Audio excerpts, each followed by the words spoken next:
we are going to go ahead and talk about writing the whole essay.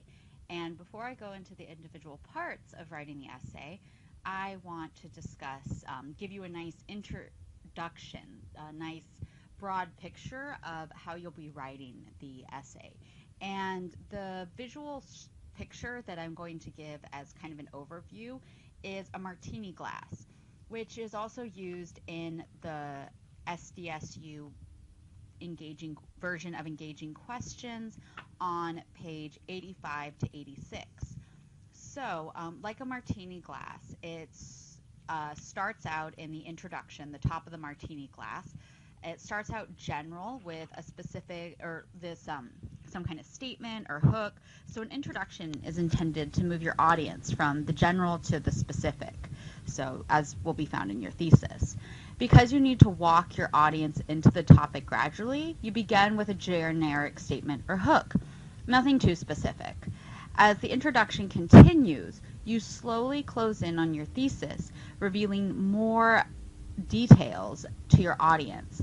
As the inverted pyramid narrows, so that inverted triangle, upside down triangle, it focuses on the sharp point, your final thesis statement.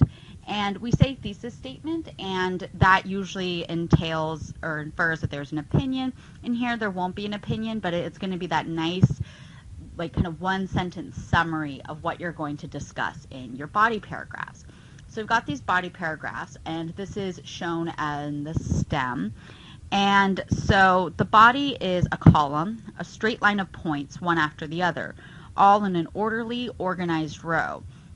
In architecture, a column can support a great deal of weight, and this column of evidence here will support and ultimately prove your thesis. So that just because it's shown as kind of a smaller part doesn't necessarily mean that it's not important or it won't be graded importantly.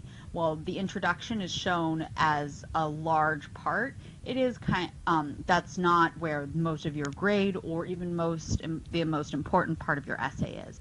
Really, these body paragraphs are going to be what support and hold up and connect to your introduction and your conclusion. And then finally, you've got your conclusion, which is almost the mirror image of the introduction. So you start with a reminder of your thesis statement to help your readers recall what you've just accomplished. So they might have forgotten your thesis statement after you've gone through all the pieces of information, or they might just remember bits of it, but it's really helpful that if you can remind your readers of your thesis statement by coming back to that one point. And then after that, you walk your readers away from your specific topic and thesis, just as you brought them gradually into your paper in your introduction. You end the paper with a broad statement that lets readers out of the paper and returns them to the world around them. So you may want to bring your readers full circle by re-emphasizing the hook in your introduction. You don't have to. You can use a different strategy in your outro, but you want your reader to remember it, to remember the what they've read and take it with them.